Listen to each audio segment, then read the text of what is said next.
the screen. Boom. All right, hold on, Israel. We coming. There we go.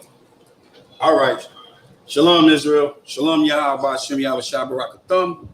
Shalom, Shamar, Atham, Ba'ashem, Yahweh, Shah to the sisters. All right. It is the ISUPK. That's the Israelite School of Universal Practical Knowledge out of Harlem, New York since 1969 under Commanding General Yohana. And we've been called to teach the so-called Black, so-called Hispanic, and so-called Native American people that we are the lost sheep of the house of Israel. Salakia on the issue that we're having with the sound. We had to switch over from the first broadcast. All right. So tonight's class is a heavy class. All right. This class is called Post-Traumatic Slave Syndrome. All right. It's a very deep subject because what this going to do is it's going to lay out the issues and the problems that we're having and where they come from and how we can solve them. All right. Of course, we're going to be doing some time traveling. You're going to be time traveling with ISUPK. We're going to be going up and back and forth throughout time, looking at the state we were in prior to slavery, looking at the state of how we was prior to the whole fall of Israel. All right. So the first thing that I asked in this slide is this: since when do we start reading the book and you starting it in the middle and not in the beginning? Since when that start? Since when we say, okay, well, I'm just going to read from the New Testament. I'm not going to read the Old Testament, and I'm going to get a clear understanding. Since when that started? Since when that happened? Since when that began? All right. So that's what we're going to be looking at tonight. We're going to be showing, and we're going to be going back to the beginning of the book and getting a layout of what exactly is going on. Now, the question is, what is post-traumatic slave syndrome? It's PTSS. All right. Can you read that up? Can you see that? Okay. Let's get it.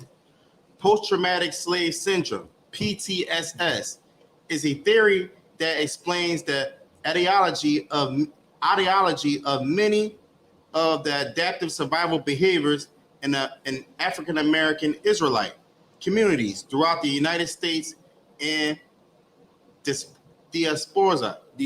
Well, it's supposed to be, right, but that means the diaspora, right? Yeah. So when it says it explains the etiology, right? Etiology, we got the definition right down in the left-hand corner.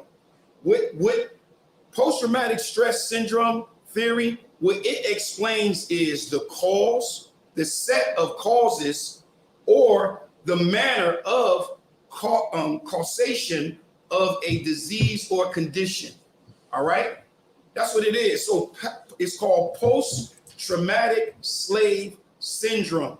All right, and this is a doctor, Miss Dr. Joy. She's the one that brought a lot of this theory out. So it goes and says, post-traumatic slave syndrome. It is a condition that exists as a consequence of multi-generational oppression of the Israelites and their descendants resulting from centuries of chattel slavery. All right. It is a form of slavery which was predicated on the belief that African Americans, which are the Israelites, right? Can you finish that for me? On the belief that African Americans, which are the Israelites, were inherently genetically inferior to whites. This was then followed by institutionalized racism, which continues to perpetuate injury. It perpetuates injury, meaning the assault hasn't stopped. It's perpetual. It's still happening right now. And notice what it says. It says institutional racism. This is what causes this post-traumatic slave syndrome. All right. All of these things is very important. But one of the most important things in this paragraph is the multi-generational oppression of the Israelites. Very, very important. Now, just imagine, what is trauma? What is trauma, right? Imagine the trauma was so catastrophic, right, that it erased your mind. It erased your history. It erased your future. The so-called blacks, Hispanics, and Native Americans, we've been through such trauma that erased us. I want y'all to understand that. There's no one on the planet that's been through it. You know how people try to say that slavery was before, it was slaves before the Israelites? Well, I question you this. When have it ever been slavery where you erased them? I want y'all to understand, we were erased. Our minds was erased. One of the things that make a human is their root. What makes us is our root. We have a past. A tree without a root is dead. They cut our root off. They cut the root off from the tree, right? And completely erased us. So just imagine that. Imagine that. So now, what is trauma? Read that out. What is trauma? Where did you go to the next slide? Go to the next slide. Oh, trauma is not just a physical injury. So understand, it's not just physical, right? Go ahead. Trauma is not just a physical injury, but an emotional response to a terrible event that overwhelms our ability to cope. So imagine that. Imagine that. It is emotional response to a terrible event. Well, I'm here to tell you, there's not been an event on the planet that has happened to us that you can compare to anybody. I want to say that again. We was completely erased. We was completely erased. Our emotional response was definitely a terrible event. We had to respond to a terrible, terrible, terrible event that took place. And yes, it was definitely overwhelming. And the ability to cope was second to none, right? So what is this? What is syndrome? Read that out. Syndrome is a term that describes a group of symptoms that occur together and indicate a specific condition or disorder. Understand, the transatlantic slave trade, that happened and it occurred when? Together. Together. All right? So remember, as we going through this slide, there's a couple of things I wanted you to get. Trauma like a second. and syndrome. Understand, syndrome is a term that describes a group of symptoms that occurred together and indicated a special condition or order, all right? So now, the transatlantic slave trade, like I said, there was nothing that happened darker on, I can hear y'all, nothing that happened darker on the planet than the transatlantic slave trade, all right? And the question that I always ask myself, is anybody ever asked yourself, now that we in the truth, now that you're in the truth, you ever thought about, okay, why didn't we never hear about this in the Bible? As far as being a Christian, why we never heard about this? The slave trade being in the Bible. Like, you got to understand, if a Christian says that the slave trade is not in the Bible, then you got to ask yourself, well, do you understand and see the Bible as a book that's alive? Because it definitely happened, and it should be documented. All right? It definitely should be documented. So what we're going to do is we're going to get into our time traveling machine. We're going to get into our time traveling machine, and we're going to go back to 1400 BC. All right? We're going to go back to before the assault took place. We're going to go back before that trauma of the transatlantic slave trade took place. We're going to go back to a time when the post-traumatic slave syndrome didn't happen altogether. It didn't happen yet. So we're going to get into our time traveling machine. And you're going to get in with the ISUPK with Officer Tashiyama, and we're going to take that travel, right? We're going to go on back there, right? We're going to go back and we're going to look at King David. We're going to go back to 1000 BC, Salakia. Let me get back in there. Get back in my time traveling machine. We're going to move up a little bit, and we're going to go to King David, right? And we're going to look, during the time of King David, all 12 tribes was all together. That means all Black, Hispanic, and Native Americans was together. Excuse me? Salakia, what you got? It's 1000 BC. Oh, Salakia. You know what? Guess what we're going to do? We're going to change that right now. That's how we do. That's how we do. BC, the water. So we're going to go to 1000 BC, like I said, during the time of King James' reign. And we're going to begin to read. Now, understand the 12 tribes together, 12 tribes of Israel was all together. All right. And King David, he reigned over all 12 tribes. And King David executed judgment and justice unto all his people. Not just Israel, not just Judah, but all Israel. All right. All Israel. All Israel was together, but something happened. And this is what we really going to dig deep down and explore. So you want to go to 1 Kings chapter 11, verse 1. We're going to look at the time on when the split took place. All right. We're going to take a journey through the split. Look at the split. Look exactly what happened and where everyone went and how did the transatlantic slave trade take place. Right. You got it. 1 Kings chapter 11 and verse 1. Let's get it. The book of 1 Kings, chapter 11, verse 1. Read. But King Solomon loved many strange women, Come on. together with the daughter of Pharaoh, women of Moabites, Ammonites, Edomites, Zidonians, and Hittites, Read. of the nations concerning which the Lord said unto the children of Israel, ye shall not go into them, neither shall they come in unto you. For surely they will turn away your heart after their gods. Come on. Solomon clave unto these in love. We got a lot of problems with that right now, with a lot of Jacobites, a lot of our brothers out here, Jacob, right?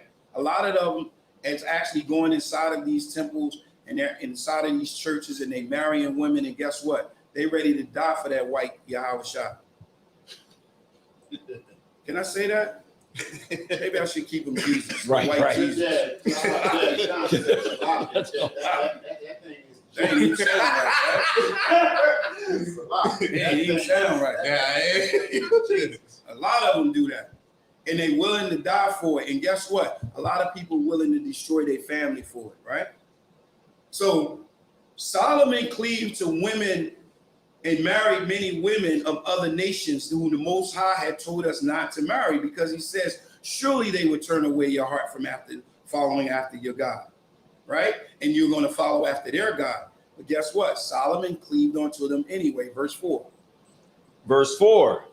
For it came to pass when Solomon was old that his wives turned away his heart after other gods, and his heart was not perfect with the Lord his God, as was the heart of David his father. So his heart wasn't right. Go down to verse 6. His heart wasn't right. Why? Because he was following after other gods. Go ahead. What you got? Hey, sir, is this an example of when brother said a woman can take you out of the truth? Damn right. A woman can take you out of the truth. A woman to get you right up out of here, because you'll start to have that. You start to get soft. I'm straight up.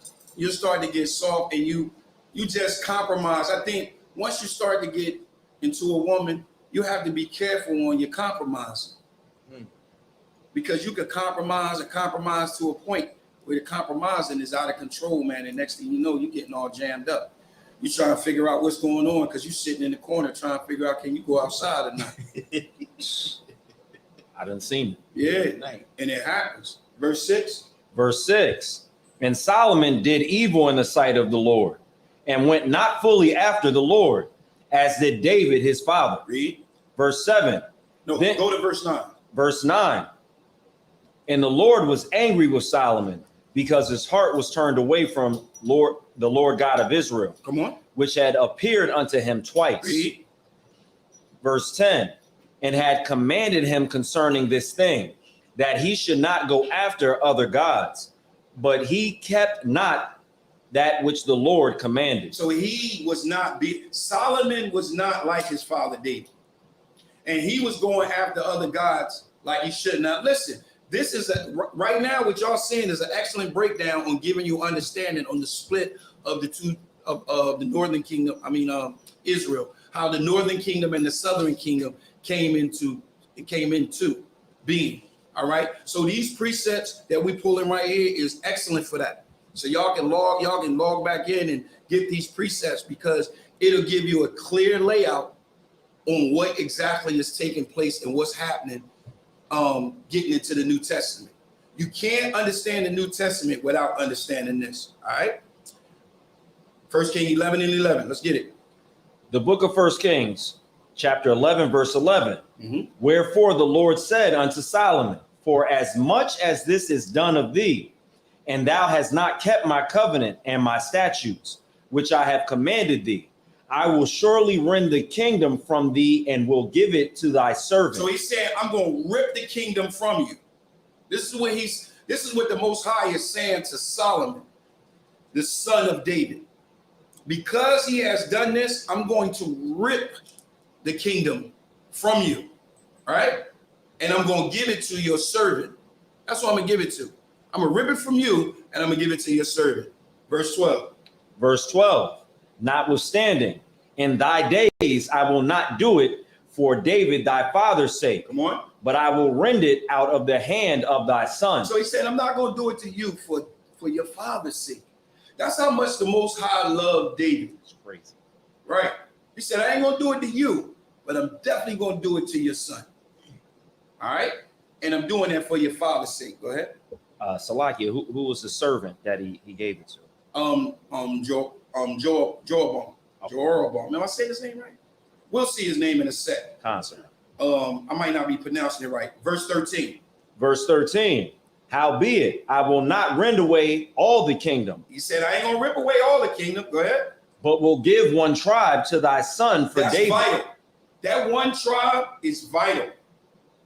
That's vital. That one tribe. He says, I'm going to leave you one tribe to thy son. For who? Not for your sake, Solomon, but for whose sake? For David, my servant's sake, Come on. and for Jerusalem's sake, which I have chosen. So he said, this is for David. This don't have nothing to do with you and Israel, right? 1 Kings chapter 11, verse 29. So now that the Most High had laid out and told Solomon, I'm going to rip the kingdom from your son, and I'm going to give it to your servant, and I'm going to leave you with one for David, that father's sake. Now you're about to see who the servant is. All right? Jeroboam. Am I saying that right? Jeroboam. Jeroboam. Y'all got it. Jeroboam. 1 Kings chapter 11, verse 29. Let's get it. Now, he's about to run into a prophet, and the prophet is going to break down to him and let him know what exactly is getting ready to happen. Can you be 26 to show that it's Solomon's servant? Come. The book of 1 Kings, chapter 11, verse 26. Mhm. And Jeroboam, the son of Nebat, and Ephrathite of Zerata, Solomon's servant, whose mother's name was Zeruiah, a widow woman. Even he lifted up his hand against the king. All right, now go down to verse 29. Verse 29. And it came to pass at that time when Jeroboam went out of Jerusalem, that the prophet Ahijah the Shilonite found him in the way, Come on. and he had clad himself with a new garment. So he garbed himself with a new garment. He covered himself with a new garment. Go ahead. And they two were alone in the field. So now the prophet and Jeroboam is actually in the field together alone. All right. And the prophet is getting ready to break down to him and let him know that he's getting ready to receive the 10 tribes. Watch this. Verse 30. Verse 30. And Ahijah caught the new garment that was on him and rent it in 12 pieces. Verse 31. And he said to Jeroboam, take thee 10 pieces. Take how many? Take thee 10 pieces. Take 10 pieces. Read. For thus saith the Lord, Come on. the God of Israel, Read. behold, I will rend the kingdom out of the hand of Solomon. He said, I'm going to rip the kingdom out of the hands of Solomon. Read. And will give thee, Salakia, and will give 10 tribes to thee. Come on. Verse 31. Verse 32. 31. Okay, Salakia. That's Oh, the same Salakia. verse. Hold on, wait a minute. 32. 32, Salakia. Verse 32. But he shall have one tribe for my servant He David's shall have sake. one tribe for my servant David's sake. Remember, this is all for David. And look, guess what? We know that David did what? He kept the laws, the statutes, and the commandments. David did the will of the Most High. Now you can see how far doing the will of the Most High takes you. It can bring a blessing to your son. It can bring favor to your family. Right? Verse 32. Verse 32. Read it again. But he shall have one tribe for my servant David's sake, and for Jerusalem's sake, the city which I have chosen out of all the tribes of Israel. And you're going to see this over and over and over again in this presentation. That one tribe is Judah. Judah is called Jews in the New Testament. I'm going to say that a lot because that's something that you need to drill into your head. That the word Jews in the New Testament, Jew, it can be talking about one tribe, which is the southern kingdom, or it can be talking about all 12 tribes. Context is everything. So now, after that happened, what happened? It was split into two. You had Solomon. After Solomon, the kingdom was split like into two. And you can see the two names, and you can see a map of how it looked. This is how it looked. If you look at this map, you'll see you got Judah, the kingdom of Judah. They were more, I would say, south, and Jerusalem and Israel would be more north, right? That's what we see. So we see about the prophecy and how it came to pass with the prophet telling Jeroboam about this split. But now we're gonna keep going, and we're gonna get to the southern kingdom. 1 Kings chapter 12. And you read verse 1. You can start at 1. The book of 1 Kings, chapter 12, verse 1. And Rehoboam went to Shechem, for all Israel were come to Shechem to make him king. Verse 2. And it came to pass, when Jeroboam, the son of Nebat, who was yet in Egypt, heard of it, for he was fled from the presence of King Solomon. Verse 3. Verse 3, that they sent and called him, and Jeroboam and all the congregation of Israel came and spake unto Rehoboam, saying. All right, so now everybody is going to the son of Solomon. Who is Solomon's son? Rehoboam. Rehoboam is Solomon's son, right? And Jeroboam is the servant. So everybody is going to Jeroboam, and this is what they have to say. Verse 4, read. Verse 4, thy father made our yoke grievous. Now therefore make thou the grievous service of thy father, and his heavy yoke which he put upon us lighter, and we will serve thee. So now they're asking Rehoboam for a lighter. They're asking for a lighter yoke. Because they're saying David was rough on us. David was hard on us. So they're asking for a lighter yoke. They're asking for some relief, right? Verse 5. Verse 5. And he said unto them, depart yet for 3 days, then come again to me. And the people departed. All right, so he gave them 3 days to think about. He said, listen, I'm going to think about it for 3 days, and then y'all come back. So he went and he spoke to the elders about the situation. So he got counsel from his elders, and then he got counsel from the young men. Let's see who counsel he took. Go down to verse 13. Verse 13. And the king answered the people roughly, and forsook the old man's counsel. So he forsook the old man's counsel. That the old man was saying, listen, make their burden light, make it light, make the yoke light, right? But he forsook the old men's counsel that they gave to him. Verse 14. Verse 14. And spake to them after the counsel of the young men. Come on. Saying, my father made your yoke heavy, and I will add to your yoke. So he said, look, I'm going to add to it. That's crazy. Sheesh. Put the heat on you, right? I'm going to add to. So if you thought that yoke was heavy, I'm going to give you even heavier yoke. Read. My father also chastised you with whips, but I will chastise you with scorpions. Come on. Verse 15. Wherefore the king hearkened not unto the people, for the cause was from the Lord, that he might perform his saying, which the Lord spake unto Ahijah the Shilonite, unto Jeroboam the son of Nebat. All right, so what is he saying right there? When he says, for the cause was from the Lord, what do we mean? The Lord told him to do it. The Lord told him to do it. What else you got? So it's asking, so was it like almost like hardening his heart in a sense? You going all the way in. No, I ain't gonna say that. Okay. But what I am gonna say, the cause was from the Lord, is because remember, the Lord prophesied. He told Solomon that he was gonna do this. And then the prophet came to him and he prophesied to Jeroboam that this was gonna happen. So this was the will of the Most High. This was a judgment that was coming down the pipe because of what took place. You know what this is like?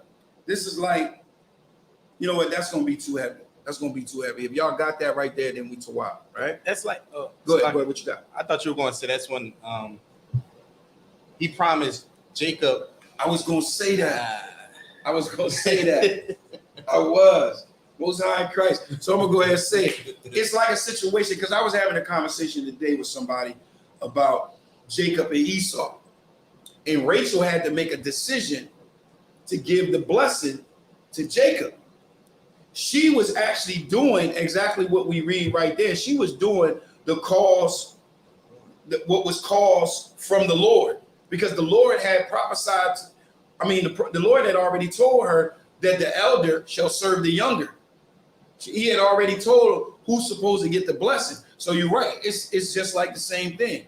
The Most High put that in effect and put that on the heart of Rachel to act. All right. Now go down to 1 Kings chapter 12 and verse 16. Verse 16. Come on. So when all Israel saw that the king hearkened not unto them, the people answered the king, saying, Now listen to what they said. Now they about to come at his neck. Read. what portion have we in David? What do we got to do with the king? What do we got to do with Judah? That's what they're saying. What do we got to do with Judah? Remember, all the tribes was broken. You know, they were in their own area, right? And you got the northern kingdom and you got the southern kingdom. So Israel, all Israel said, what do we got to do with David, man? We don't got no parts of David. Y'all got y'all thing, we got our thing. That's the mentality that they're operating in. Read. Neither, Salakia, neither have we inheritance in the son of Jesse. Read. To your tents. So we don't have any inheritance to your land, to anything that's coming to you. That's yours. We don't got nothing to do with that, right? Read. O Israel, Come on. now see to thine own house. Come on. David. So Israel departed unto their tents. I want y'all to understand what's going on. Remember, this is about the split. This is about the split. Verse 17. Verse 17. But as for the children of Israel, which dwelt in the cities of Judah, Rehoboam reigned over them. What is he saying? What are they saying right there? Verse 17.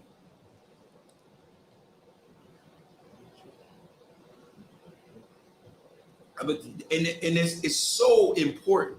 A lot of things that we see is so important. Verse 17 is so important because it says, listen what it says.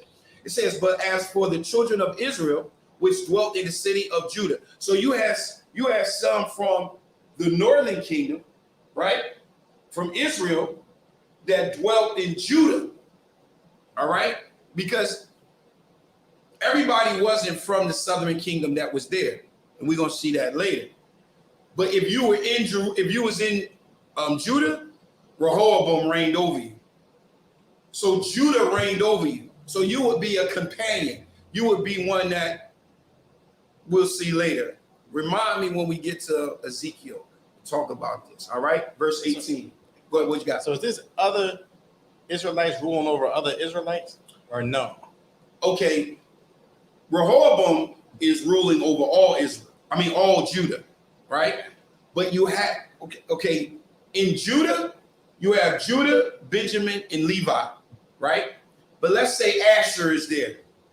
Let's say somebody from Manasseh is there. Who will rule over them? Jehoram, because they're in Judah. You understand? Like, dominantly, Judah, Benjamin, and Levi is there, right? So let's say young man Angel not here right now, but he would be a part of the northern kingdom. If he was living among us, Judah, he would still be a part of the northern kingdom, but he'll be living up with us, and Rehoboam will reign over him. That's what it's saying, and it's a reason why I'm bringing this out when we get to the book of Ezekiel. I don't want to cut. So is he reigning? Is he being like that because of what King Solomon did? Everything is about what King Solomon did. He caused that division. He caused that split. Go ahead. So Salaki, I think I got it now. So it says, so Israel departed unto their tent. So that sounds like some of the kingdom, the northern kingdom, they left from under his rule. Right. And then everybody who stayed, which was mostly Judah, Benjamin, and Levi, Right. Were under Rehoboam. But if somebody from a different tribe decided to stay in the cities, they were ruled over by him. Rehoboam. And even if you was Judah and you was in Israel, right?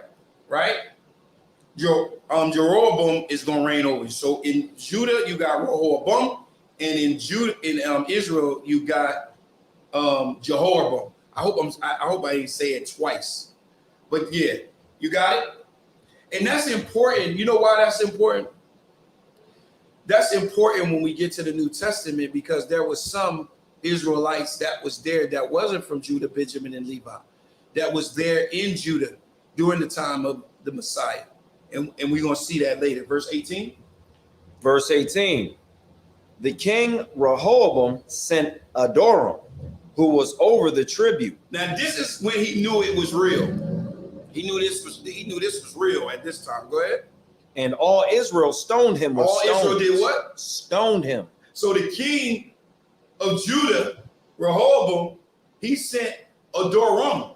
And when he sent Adoram, who was over the tribute, over the bread, they killed him. All Israel killed him, right? Keep reading. That he died. Come on. Therefore, King Rehoboam made speed to get him up to his chariots to flee to Jerusalem. So he had to get up out of there. Remember, there was a lot of tension between the two tribes. This is why this is so important. What this does is this sets you up for the New Testament. This sets you up and gives you the geographic layout of the New Testament. It shows you who and what was going on and who was there. All right, verse 19. Verse 19. So Israel rebelled against the house of David unto this day. So what that means is Israel rebelled against who? Judah. Israel rebelled against Judah when? Even to this day. 1 King chapter 12 and verse 20. Read. Verse 20. And it came to pass, when all Israel heard that Jeroboam was come again, that they sent and called him unto the congregation, and made him king over all Israel. So this is the actual split right here. This is making it official.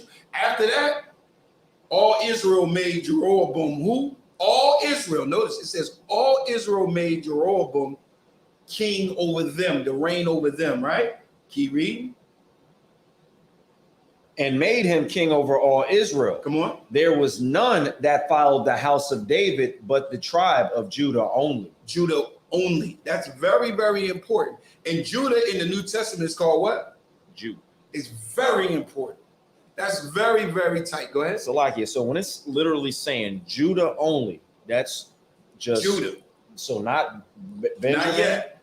Okay. Nobody yet. Okay. We're gonna get into it. Go ahead. Was Jeroboam was he a little bit more lenient than Rehoboam? Well, that's what it sounds like. That's why I would think they would choose him. Like, Yeah, that's what it sounds like. Remember, Rehoboam said, "Listen, man, I'm coming heavy. I'm coming hard. You get ready. Hey, it's getting ready to go down, right? Oh, I'm Go sorry. ahead. That's kind of like what we do right now, though, right? Subject. Go ahead. That's kind of like what we do right now. Like, it's easier just to go inside the church. It's easy. It's easy. You're right. You coming up in here? Look, you gonna work. You gonna put the work in. Go ahead. Yeah, Salakia, if I could, there's been so many times where I've seen real world situations, like in my life where it will be something going on at like a slavery, Right. and you have a manager who is doing something similar to like making everything just so grievous, Right.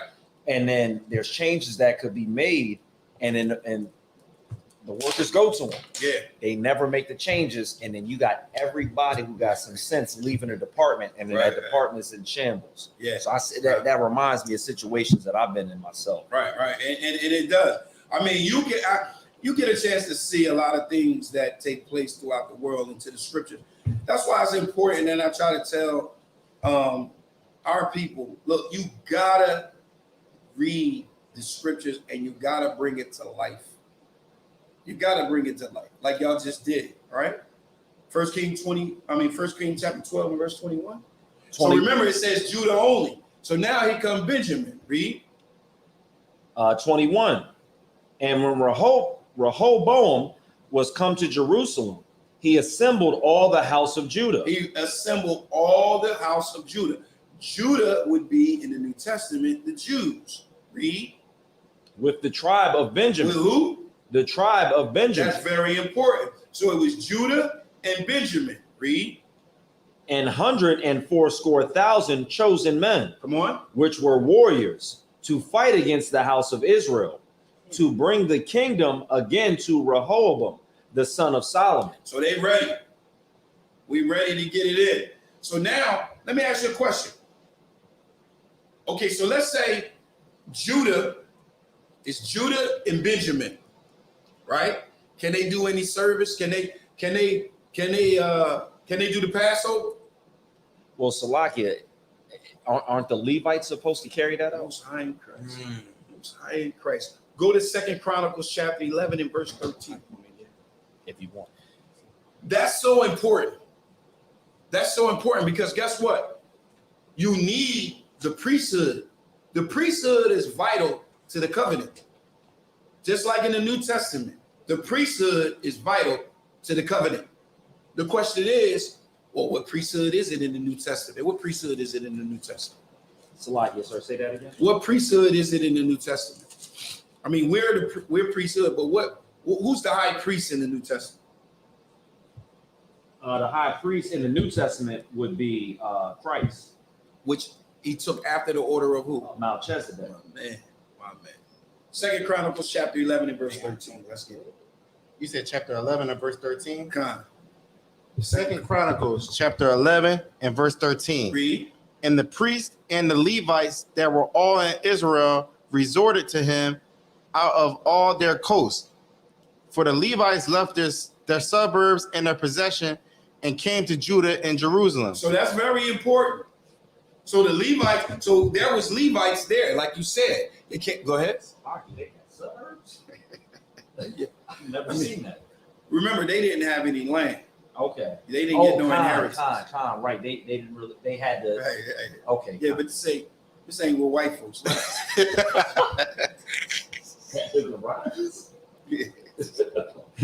Go ahead. So Salakia. So remember, they left their possessions and they came where? To Judah and Jerusalem. Well, who was in Judah and Jerusalem? Who was there? Just said it. That was Jeroboam, right? Right. No. It was Rehoboam. Yeah. So the Rehoboam is Solomon's son. Right.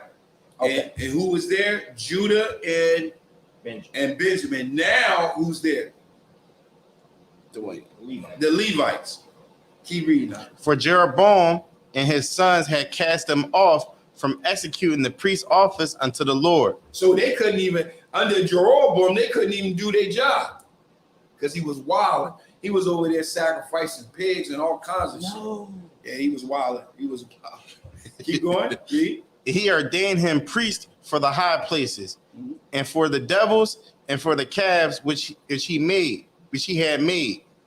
And after them, out of all the tribes of Israel, such a set their hearts to seek the Lord God of Israel came to Jerusalem to sacrifice unto the Lord God of their fathers. So they straightened the kingdom of Judah. You read verse 17?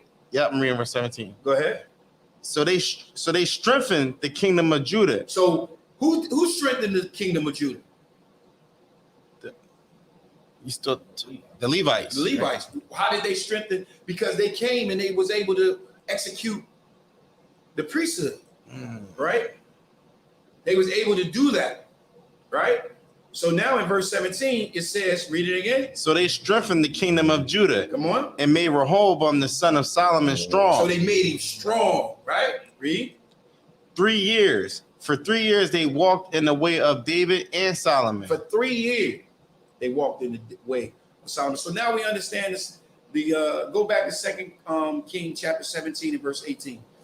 Now we understand it. I just want to lay it out again. I want you to see it again, because we want to make sure that you understand that it was Judah only. Judah only.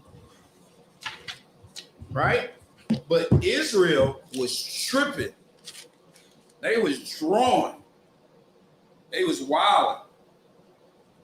Jeroboam was wildin'. So this is what the Most High has to say in 2 Kings chapter 17 and verse 18. You got it? 2 Kings chapter 17 and verse 18. And they said unto Elijah, what I have to do. Salakia, 2 Kings chapter 17 and verse 18. And we get a chance, while he's pulling it, we get a chance to see the division of the kingdom at this point. If you look at the screen, you'll see the division of the kingdom. You'll see Israel was divided into 2 different nations. That's very important. 2 different nations. The southern kingdom was Judah. Judah, Benjamin, and Levi. The Levites made Judah strong. The northern kingdom was Israel. Israel was Reuben, Simeon, Asher, Issachar, Zebulun, Manasseh, Dan, Naphtali, and Gad. All right. We're missing one more. And Ephraim. Salakia. I should put it in right now. I ain't gonna put it in right now. You got that? Let's get it. 2 Kings chapter 17 and verse 18. Read. Therefore the Lord was very angry with Israel and removed them out of his sight. So Israel was moved out of his sight completely. And we're gonna get a chance to look at that, right? Keep reading. But there was none left but the tribe of Judah only. There was only tribe of Judah. Now, this is the reason why I talked about the other tribes. Go to Ezekiel chapter 37, verse 19 through 22. This is the reason why you got to understand that when we read about other Israelites being in Judah under Rehoboam, right? This is the reason why right here. All right. And notice it says 2 different nations on this slide that I have right here. There are 2 different nations. So if there was 2 different nations, let's examine it and see if they were. Ezekiel 37, verse 19. You said 37 and 19? Okay. Ezekiel chapter 37 and verse 19. Say unto them, thus saith the Lord God, behold, I will take the stick of Joseph, which is in the hand of Ephraim, and the tribes of Israel. And the tribes of who? And the tribes of Israel. Let me ask you a question. Who is over the tribes of Israel that we read about in King? Go ahead. It's again Rehoboam. No. I keep getting mixed up. Yeah, right. That's why I'm asking. So Jeroboam. Right. He's over the tribe of Israel. Read. The tribes of Israel, his fellows, and will pit them with him. Now, go ahead. Even with the stick of Judah, and make them one stick, and they shall be one in my hand. Read. And the sticks whereon thou writest shall be in thy hand before their eyes. Come on. And say unto them, thus saith the Lord God, behold, I will take the children of Israel from among their heathen. Come on. Whether they be gone, and I will gather them on every side. Read. And bring them into their own land. Read. And I will make them one nation. And I will make them what? And I will make them one nation. Come on. And a land upon the mountains of Israel. Read. And one king shall be king to them all. Read. And they shall be no more 2 nations. They shall be no more what? And they shall be no more 2 nations. That's very important to understand that at this point, they were 2 different nations. So he says, and they shall be no more two nations. Read. Neither shall they be divided into two kingdoms anymore at all. So now we understand that the northern kingdom was Israel. The northern kingdom was Israel, and the southern kingdom was who? Judah, Which is called what in the New Testament? Jews. Exactly. It's very important to understand that. So let's see what exactly happened to the northern kingdom. 2 Kings chapter 17 and verse 22. All right? Because the Most High was tight with Jeroboam. They was wilding down there. But I'm here to tell you that Israel followed along too. Israel, remember, it gave a time period. It says they were strong for how many years? 3 years. 3 years. 3 years. It didn't say that he was strong for his whole layout. It says 3 years. So 2 Kings chapter 17 and verse 22. For the children of Israel walked in all the sins of Jeroboam, which he did. They departed not from them Come on. until the Lord removed Israel out of his sight. So he removed Israel out of his sight. He was done with them. I want y'all to understand that's very important. He was done with them. And you're going to see how he was done with them. Read. Until the Lord removed Israel out of his sight, as he had said by all his servants, the prophets. So was Israel carried away out of their own land to Assyria unto this day. All right. Now that's where that Assyrian Hebrew comes from. All right. So they were moved out of his sight. He took them out of the land and he sent them to where? Assyria. Assyria unto this day, right? So verse 40. Verse 40. Salakia. Go to 2nd Ezra. Y'all know what I want. In the Apocrypha. Second Ezra 13 and verse 40. Ooh. Remember, this is dealing with the northern kingdom. We're examining the northern kingdom. Apocrypha. What happened with, yes, in the Apocrypha. What happened with the northern kingdom? What is the Most High saying? this Remember, sounds crazy. he says, while y'all pulling that, I want to go back to it. Just go ahead and pull it. I got it. This Remember, he sounds too much. said in 2 Kings chapter 17 and verse 23, it says, the Lord removed Israel out of his sight, as he had said, by the hands of his servants, the prophets. So was Israel carried away out of their own land to Assyria until this day, right? So now we're going to go to, you got it? I'm waiting for you to say it out again. What is it? Is it 2nd Ezra chapter 13 and verse 40? I didn't know. I don't have it jotted down. Ain't it 2nd Ezra or is it 1st Ezra? I don't have my. I thought it was second interest. Yeah, I think it's 2nd Ezra 13 verse. It should start off. Those are the 10 tribes.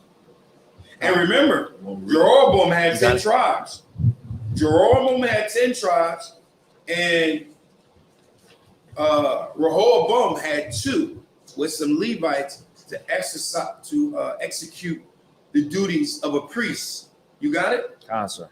Read. The book of 2nd Ezra, chapter 13, verse 40. Come on. Those are the 10 tribes which were carried away prisoners out of their own land in the time of Osei the king. So Osei is Hosea. So it says these are the 10 tribes. The 10 tribes represent who? What kingdom? North or south? Say that again, sir. The 10 tribes, they represent the north or the south kingdom? Southern. South. No, northern kingdom. The 10 tribes? Oh, Salakia. Northern kingdom. But Benjamin, Judah, and Levi are the southern. Kingdom. All right, I got to All remember. right. We the southern kingdom.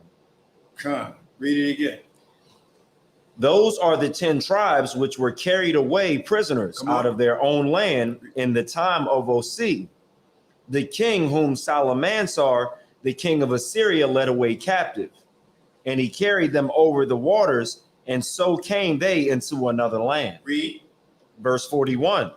But they took this counsel among themselves. So this is very important. I want you to slow down a little bit. They took counsel among themselves. They didn't take counsel with the Assyrians. They took counsel among themselves. Read.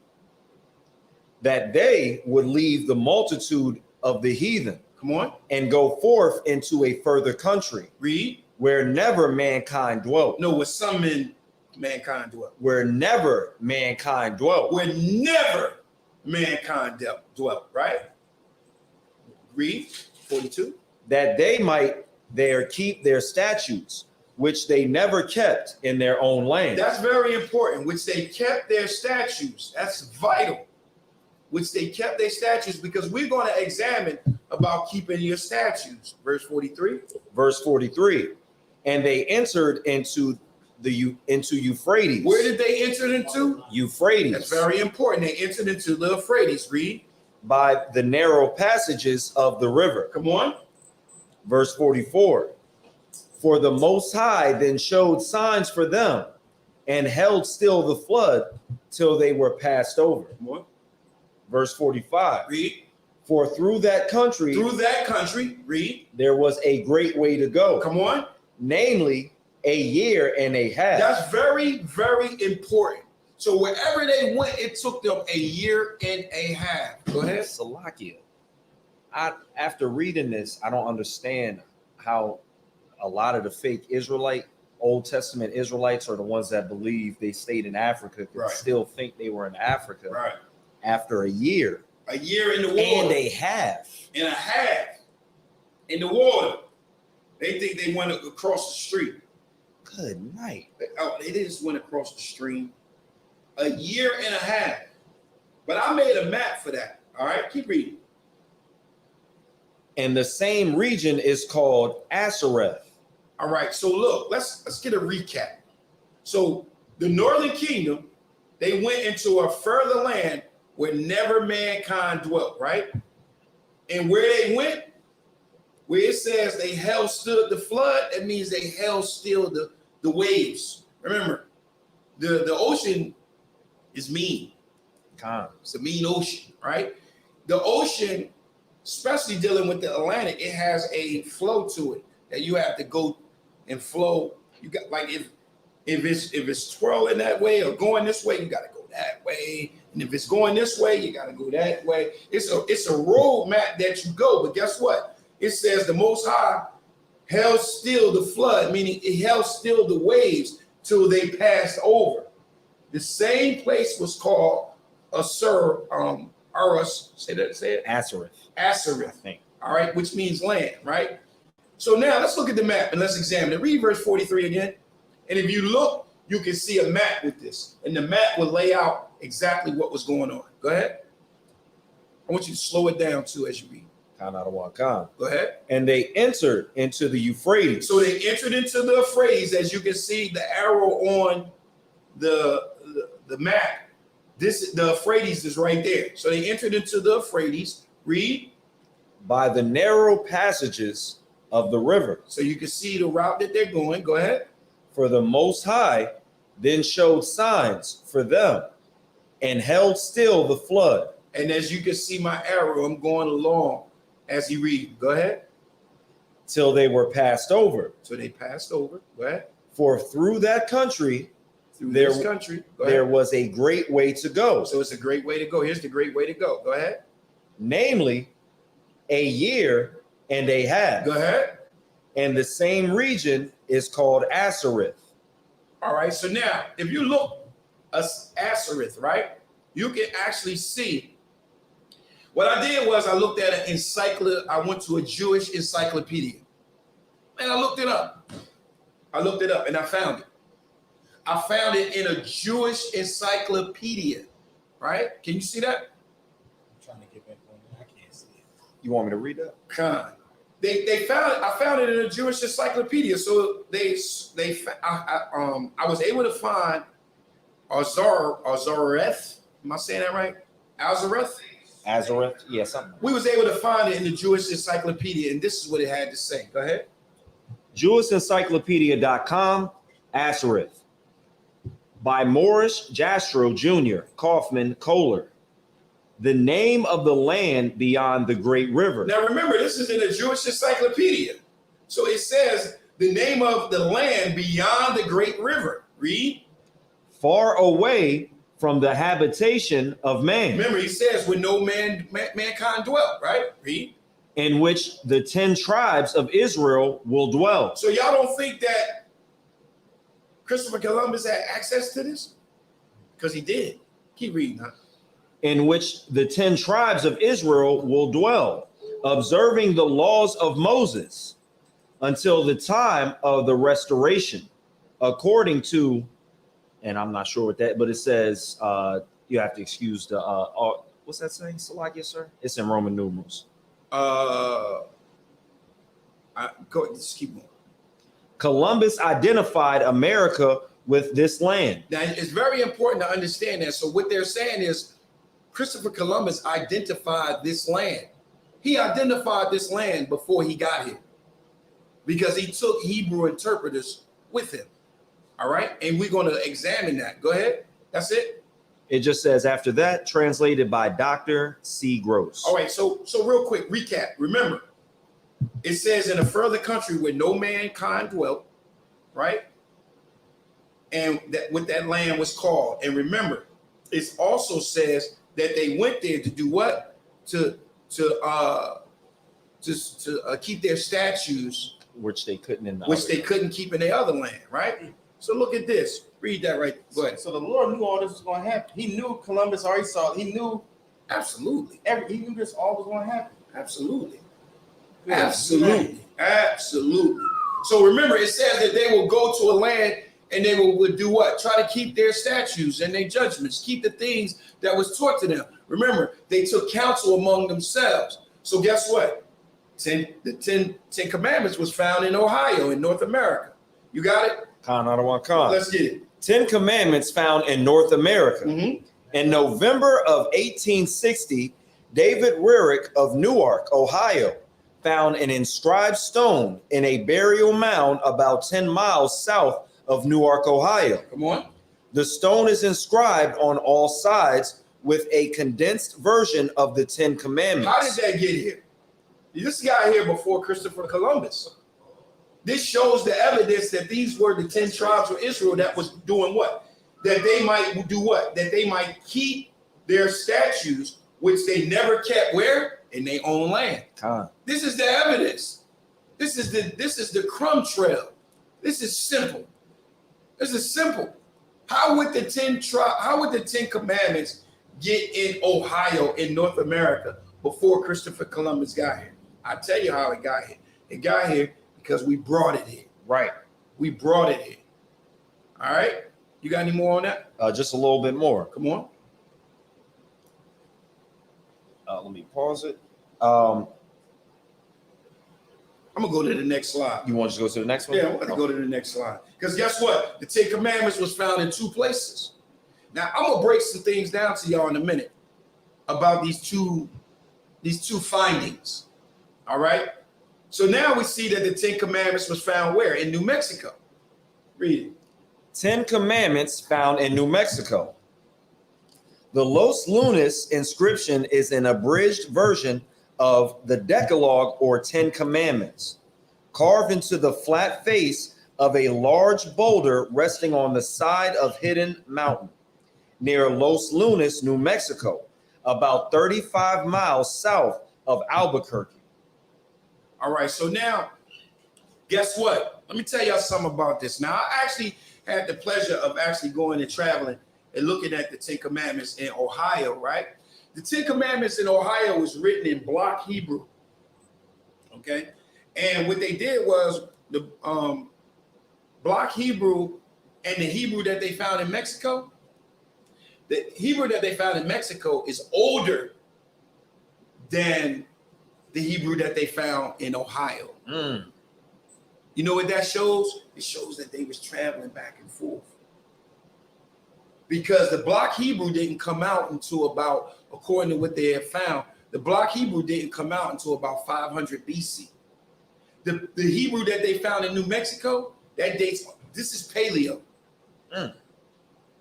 So Paleo Hebrew was in New Mexico and the block Hebrew was in Ohio. They're 2 different dates. 2 different dates. The Hebrew that they found in New Mexico, it goes all the way back to the Assyrian time, right? But the block the Hebrew that they found, the block Hebrew that they found in Mexico, goes back to 500 BC. We came over here like around between 800 and 700 BC. All right. So here we see the 10 Commandments found in Ohio and New Mexico. And why? Because they might keep their statues, which they never kept in their homeland. And that's the evidence of it. Now, the question that we ask is to prove that Christopher Columbus knew that the Israelites was here. Why did he take Hebrew translators? Read that out. This is what Columbus did. Why take a Hebrew interpreter? Louis de Torres died 1493. He was Christopher Columbus's interpreter on his first voyage to America. He was one of the boys that he left here and he died. Go ahead. De Torres was a convert, apparently born Yosef ben Halevi Halvrai,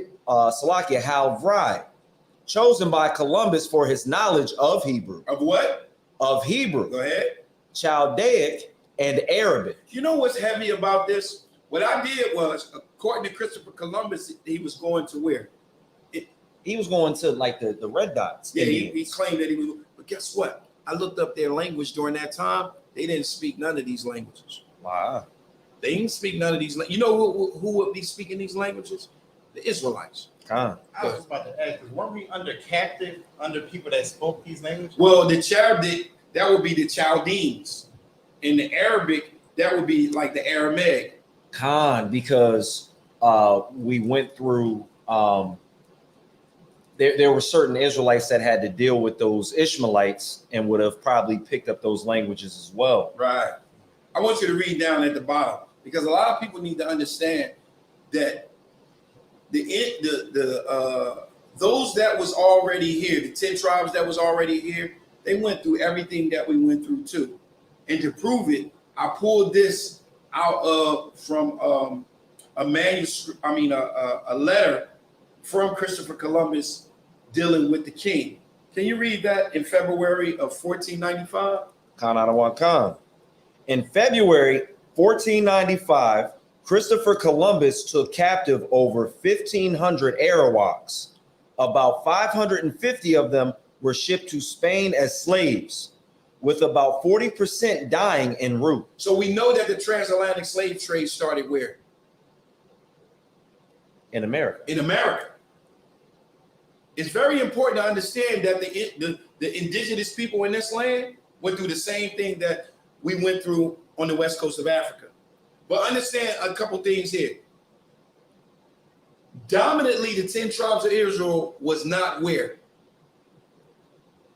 Dominantly, the 10 tribes of Israel was not where? They were not in Jerusalem. Right. They wasn't on that side of the earth. Right. They were on this side of the earth. So who was on that side of the earth? The Southern Kingdom. Which is who? Judah, Benjamin, Levi. That's very important. That's very important. Because you see language that a lot of Israelites like to debate back and forth and say, it's only Judah, da da da da da. No, listen. The reason why a lot of times we see information dealing with Judah, because the northern kingdom was over here. Dominantly, they was here. The southern kingdom was dominantly still over there. That's very, very, very, very important. Go to 2 Kings chapter 17 and verse 7. So now let's examine the southern kingdom. We know what happened with the northern kingdom. We know that the northern kingdom was where? Over here. Dominantly here. The southern kingdom was still dominantly over there. All right? And this is still operating under the old covenant. Very important.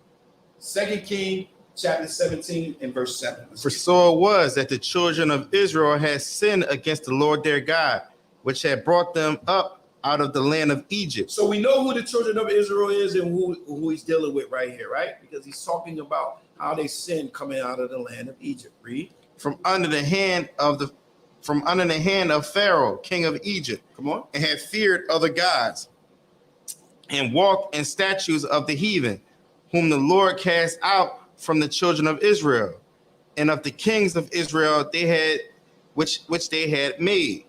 Go down to verse 13. Verse 13. Yet the Lord testified against Israel. The Lord did what? The Lord testified against Now, Israel. the question that you should be asking yourself, is he talking about all 12 tribes? Not at all. This Nah. is how you know, because of the context. Keep reading. Yet the Lord testified against Israel and against Judah by all the prophets and by all the seers, saying, turn ye from the evil ways and keep my commandments and my statutes according to all the law which I commanded your fathers, and which I have sent to you by my servants and prophets. Verse 18. Verse 18.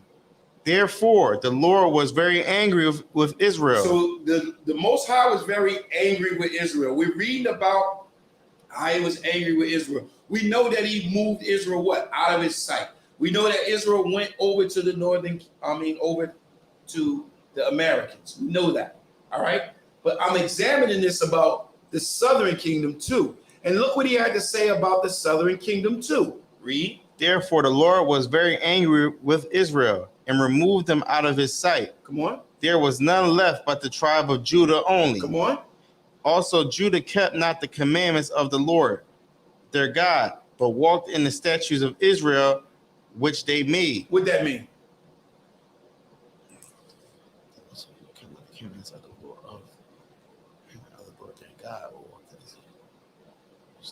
Judah kept not the commandments of the Lord, their God, but they walked in the statutes of Israel, which they made.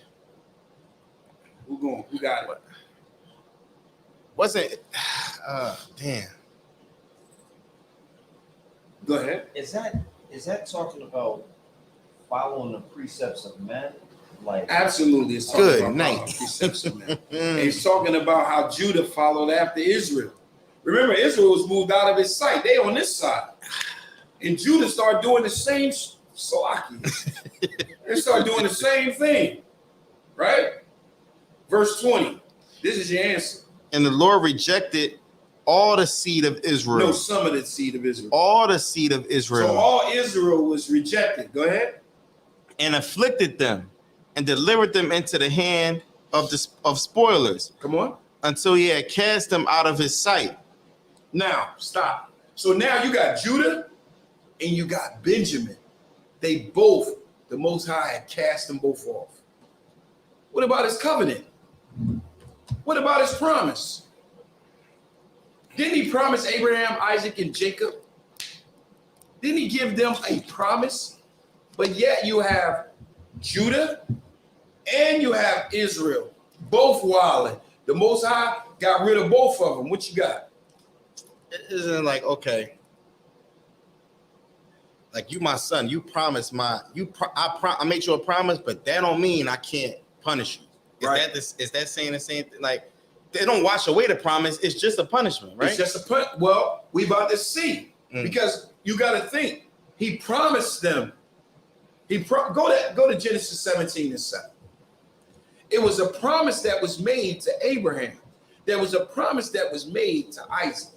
There was a promise that was made to Jacob. Abraham, Isaac, and Jacob received promises. All right? But yet, these descendants that came from Abraham, Isaac, and Jacob, all of them was wild. And so the Most High was done with all of them. He was done with all Israel. He was sick of them. He was done with them, right? Genesis 17 and 7. Then Abraham fell onto his face. This is dealing with the promise. Remember, he made a promise to who? To Abraham. And we're about to read about this promise. All right, go ahead. Then Abraham fell onto his face. 17 and 7. 17 and 7. Okay. And the angel of the Lord found her. Genesis 17 and 7. Oh, snap. I'm tripping. It's Lakia. And I will establish my covenant between me and thee, and thy seed after thee and their generations, for an everlasting covenant. For what? For an everlasting covenant. Hold on. For an everlasting covenant. How can it be an everlasting covenant if everybody's out of the Most High sight? Let's keep going. To be a God unto thee, and to thy seed after thee. And to thy seed after thee. But we just read that all the seed of Israel was taken out of the Most High sight. What about the promise? Verse 8. And I will give unto thee and thy seed after thee the land wherein thou art a stranger, and all the land of Canaan for an everlasting possession. For what? For an everlasting possession. How could it be an everlasting possession if if everybody is gone? Right? Keep reading. For an everlasting possession, and I will be their God. And God said unto Abraham, thou shalt keep my covenant thereof. This is why the New Testament was so necessary, because of the promise. The Most High made a promise to Abraham, Isaac, and Jacob. Just like he loved David, he loved Abraham, Isaac, and Jacob, and he made a promise. But everybody was wild, and everybody fell off. Go to Genesis chapter 22 and verse 16 and 17. The New Testament was so necessary because the Most High made an oath. He made a promise, right? I mean, why would, if you're a man, you gotta keep your word. I mean, you gotta keep your word. If the Most High can't keep his word, who can? Who can? Well, let's see if the Most High gonna keep his word and how he gonna deal with the fact that all 12 tribes, all the seed of Israel fell out of his sight. How is he gonna deal with it? Genesis 22, 16 to 17. And said, by myself I had sworn, saith the Lord, for because thou hast done this thing and hast not withheld thy son. Talking about Abraham, go ahead. Thy only son, that in blessing I will bless thee, and multiplying I will multiply thy seed as the stars of the heaven, and as the sand which is upon the seashore, and thy seed shall possess the gate of his enemies. How would the seed possess if all the seed fell? All the seed was taken out of his sight. I'm going to show you. I ain't even going to go there right there. I'm going to go to, so how would this happen? How would the Most High make this happen? I want you to go to Hosea chapter 1 and verse 6. Let's see how he going to make it happen. But just remember, who's not on that side of the earth? Judah, Benjamin, and Levi. They not on what side? On this side. And the northern kingdom is still over on the side that we call today Africa, right? So let's see how the Most High going to deal with it, because everybody had fell off, right? But the promise that he made, the oath that he made, how could the Most High be as great as he is? I'm going to show you. Hosea 1 and 6. You got it? And she conceived again and bare a daughter. And God said unto him, call her name Lo Ruhamah,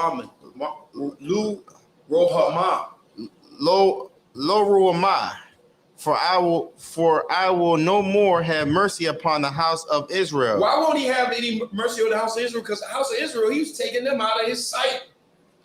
They on this side of the earth. So he says, I will not have no more mercy under the old covenant. I want y'all to keep that in mind.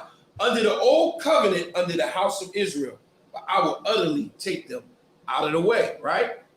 Go down to verse 7. But I will have mercy upon the house of Judah. He says, but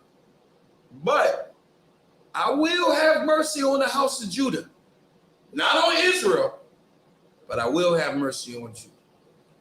Read. And I will save them by the Lord their God. Come on. And I will not save them by bow, nor by sword, nor by battle, by horses, nor by horsemen. Now we have. All right, that's why. So now he says, I won't have mercy on the northern kingdom, which is on this side of the earth, but I will have mercy on Judah, which is still over there. That's important. Well, go ahead. He's not going. He's not going back on his promise. It's just not at all. It's just a punishment. Oh, he's going to give him that. Yeah, absolutely. And he's going to give him that everlasting covenant. He never said, "I'm gonna take away. I'm canceling the covenant. It's just not gonna be no more." Right. He never said that. But they, like you said, they said, "Nigga, go away." I'm Salaki. Nah, but it's too wild. You're right. But what's vital and very important that we have to understand, and all Bible readers have to understand, all Jacobites, Black, Hispanic, and Native American people have to understand that the Most High said what? He said, I will not have mercy on Israel. Israel is going to stay cast out of my sight. But he's saying, but Judah, I will have mercy on them. I'll have mercy on Judah. So what we have to do is we have to examine the mercy of Judah.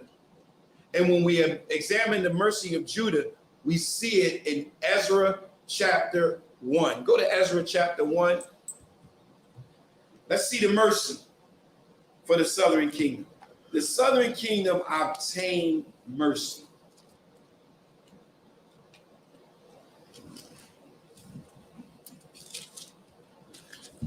We're going 1 and 2. You can start at verse 1. Ezra chapter 1.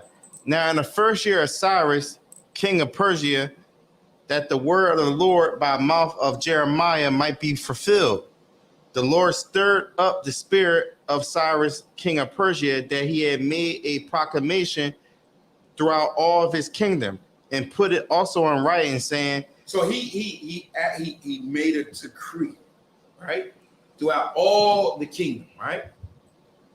Where you at?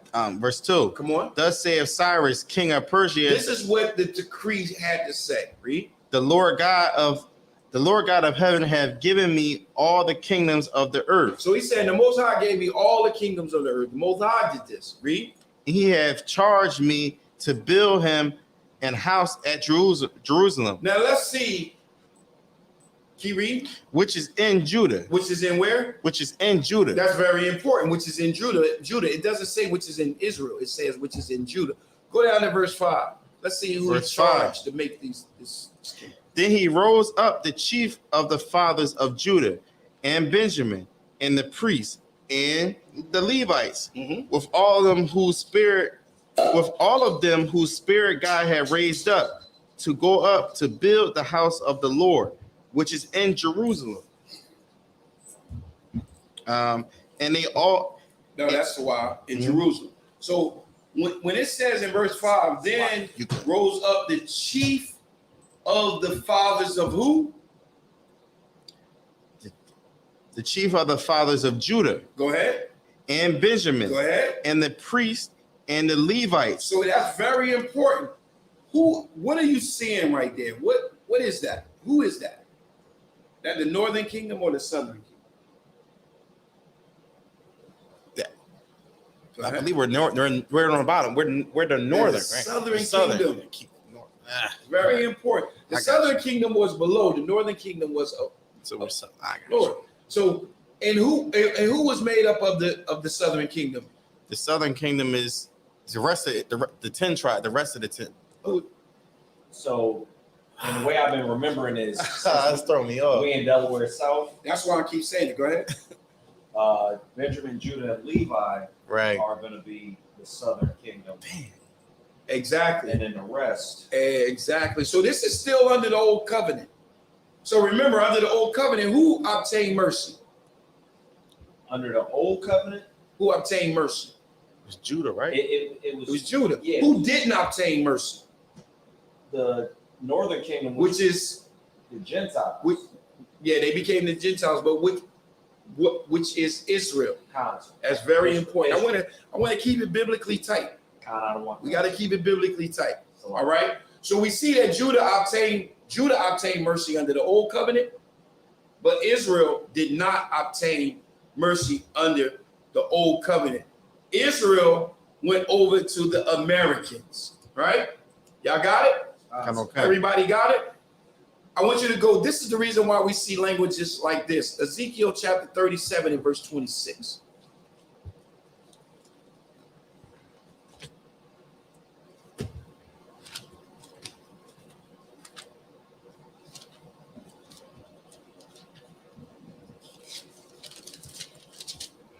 You got it? Ezekiel chapter 37 and verse 26. Read. Moreover, I will make a covenant of peace with them. With who? Who is the them? The them is with the 12 tribes of Israel because he made that promise to Abraham, Isaac, and Jacob. So he says, I will make a covenant of peace with them. Remember, Melchizedek was way before way before the 12 tribes came out of the loins of Abraham. So the priesthood for that high priest that would be established forever, that was already put in place. Y'all understand? That was already put in place before Isaac and Jacob. It was already put in place. So the Most High already had this new covenant in place. All right? He already had this covenant in place. So when he says, moreover, I will make a covenant of peace with them, that them is talking about the seed of Israel. He read. It shall be an everlasting covenant with them. Come on. And I will place them and multiply them, and I will set my sanctuary in the midst of them forevermore. So listen, that still had to be established. How could that be established if both tribes had failed? And Judah only obtained mercy under the old covenant. All of this is so vital for you to understand this book, so you can understand these scriptures, so you can give the proper breakdown in the New Testament. All right? So what was needed? A mediator. What is a mediator? A mediator is a person who attempts to make people involved in a conflict come together, come to an agreement. Who had the conflict in the old covenant? Obviously, this is not a mediator between the Lord and in Israel. You sure?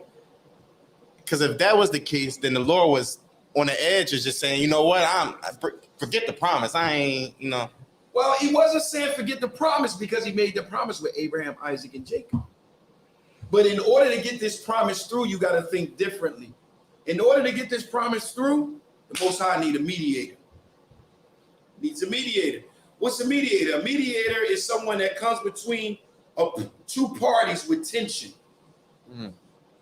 Who would be the two parties with tension In this situation, in this situation? so it will be the Lord, The Most High God and and Israel. It's tension here. We need a mediator. That's what we need, a mediator. Go ahead. Salaki, if I could, it's almost as if there's a situation where two parties have a breach of contract and they have to bring somebody in. That's the problem. That's the problem. It's the issue. And now they need to bring someone in. Yeah. Go to Hebrews 9 and 15. You hit it right. You hit the nail right on the head. Ooh, wait. There's a problem and a conflict between the two. And that conflict between the two, they need a mediator. And that mediator you will find in Hebrews 9 and 15. You got it? Hebrews chapter 9 and verse 15. Let's get it. And for this cause, he is the mediator of the New Testament. He is the what? He is the mediator of the New Testament. Who's the mediator of the New Testament? It's Yahushua. He's the one that's being the mediator between the two parties that have tension. Read. And for this cause, he is the mediator of the New Testament, Come on. that by means of death, for the redemption of the transgressions that were under the first testament. Well, that was under the old covenant. That was under that old covenant. That's what he's saying. That was under that first testament. Who did the most? This is a killer to Christians. A killer. Because Christians like to say, well, the new covenant is only for the Israelites. And the old covenant, the new covenant is only for everybody, and the old covenant was only for the Israelites.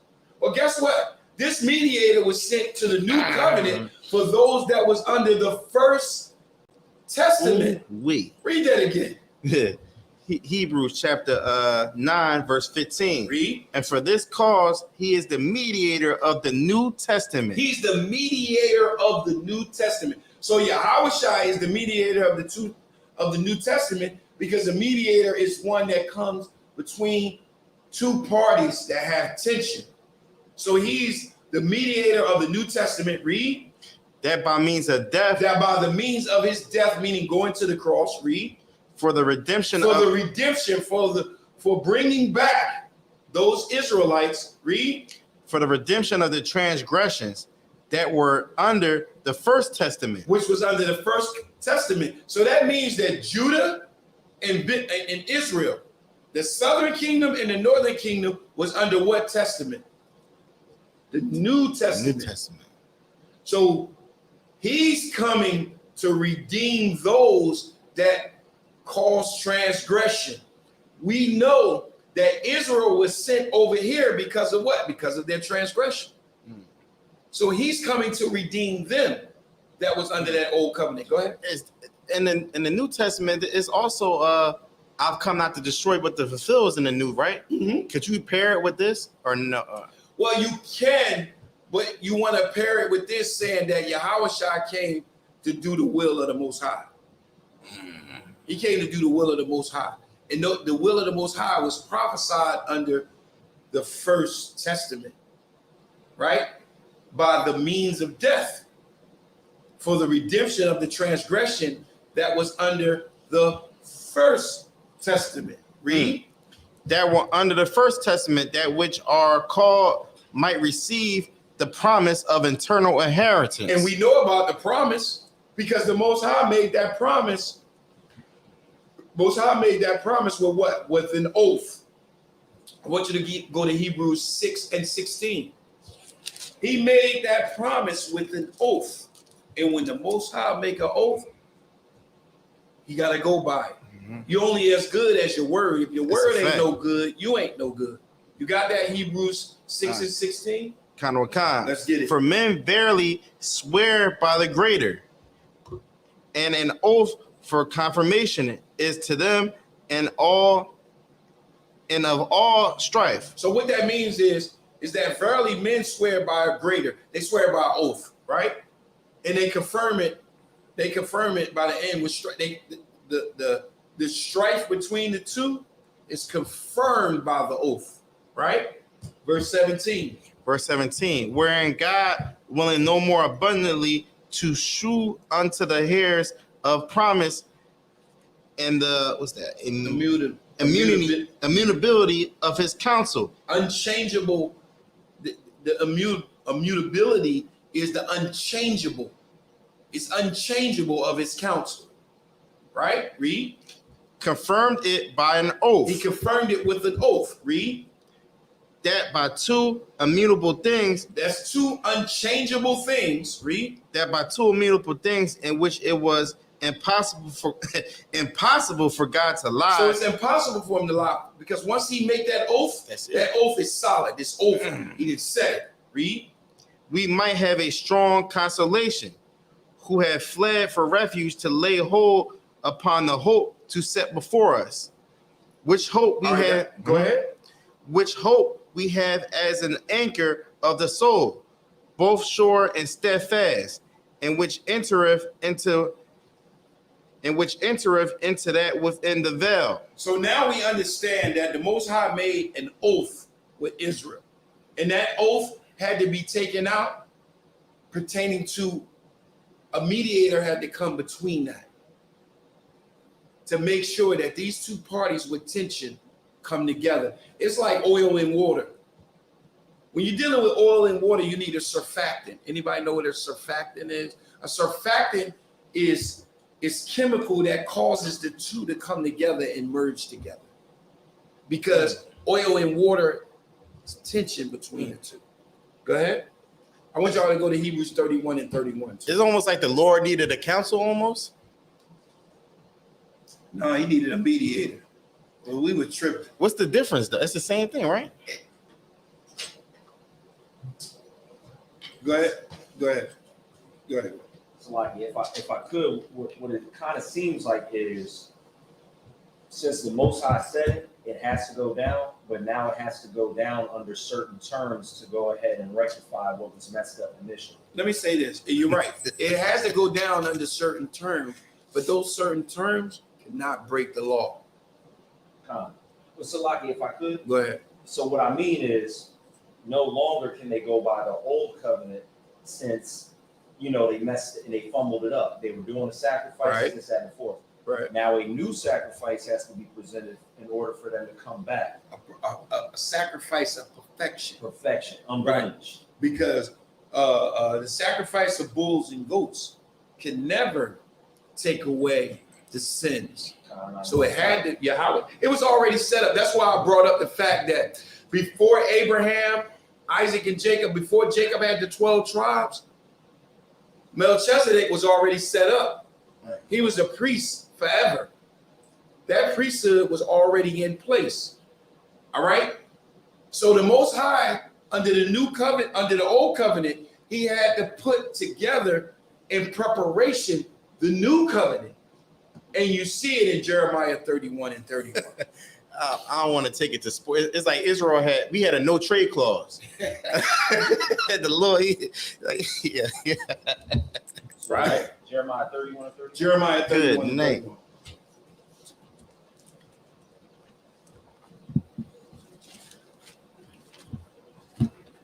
You got it?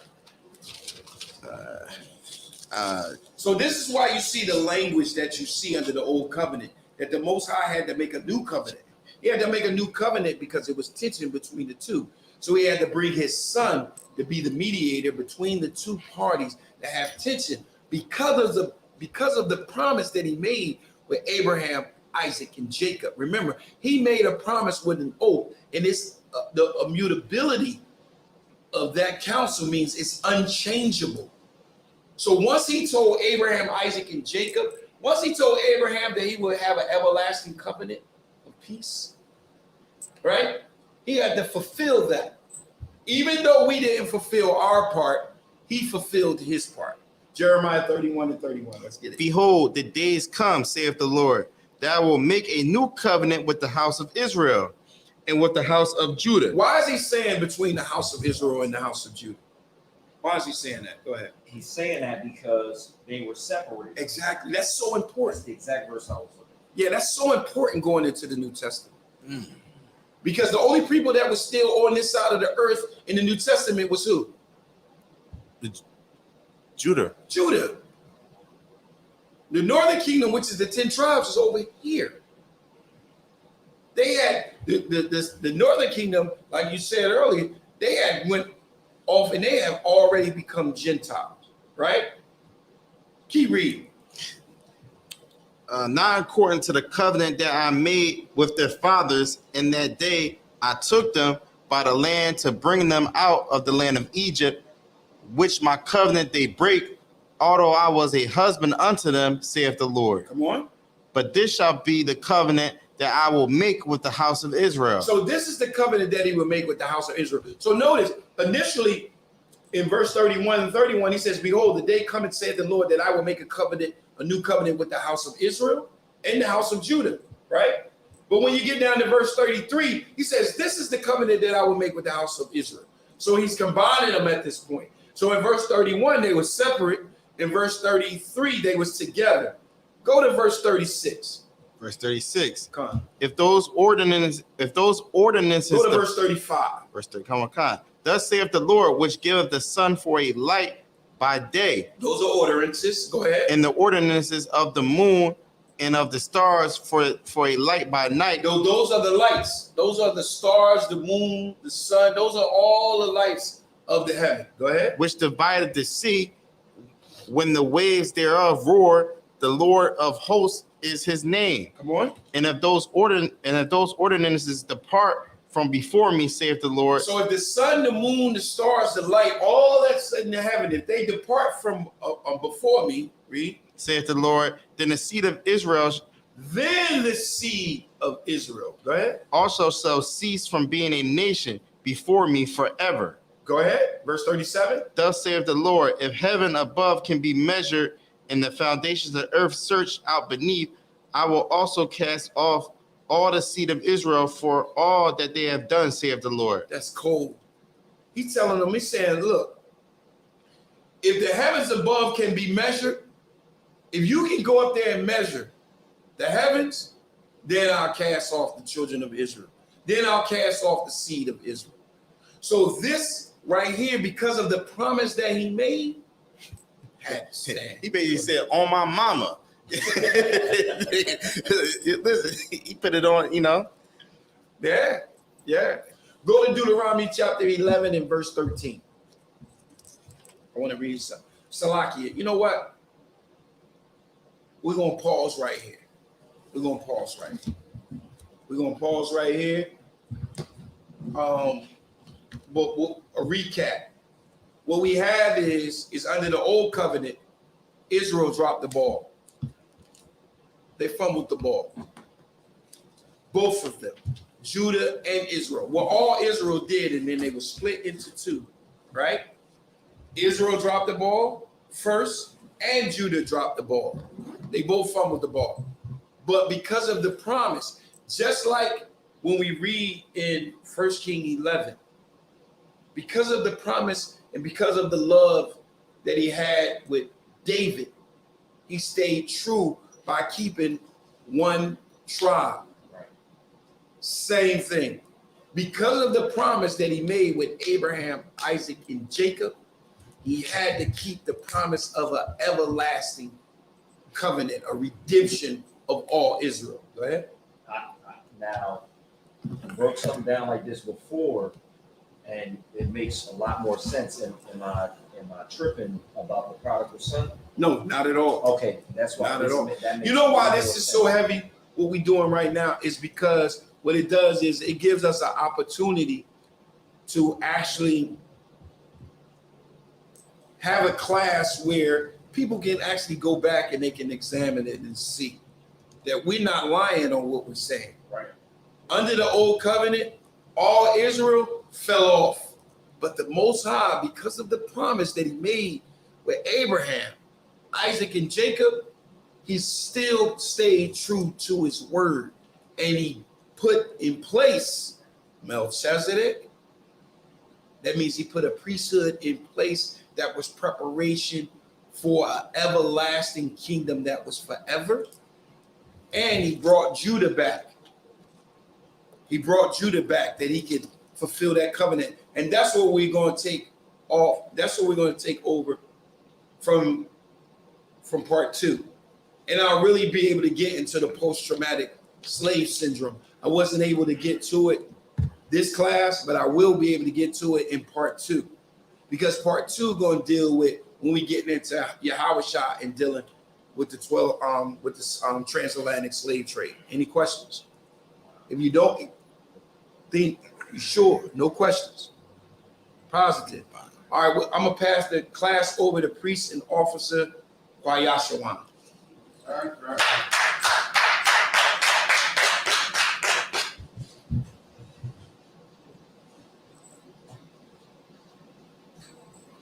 These are the ISUPK security announcements. Rules for new brothers and sisters. When a new brother or sister comes to the school, they are off limits for 6 months. They are to salute only. They are to learn and shed themselves in the world. If they need transportation, the teacher will arrange it. After 6 months, a brother or sister has interest in a particular person, they are to seek counsel from the heads. Tithes, which is a commandment, numbers 18 to 21, Ma'ashia 3, 8 through 10, which means 10 in Hebrew. 10% of every penny of any increase the Lord gives you. Give to General Malachiah or the teacher. Priest fund, free will offering for the priest, not mandatory, whatever amount you would like. Upcoming holy convocations, we have the Feast of Blowing of the Trumpets. That's Friday the 15th of September.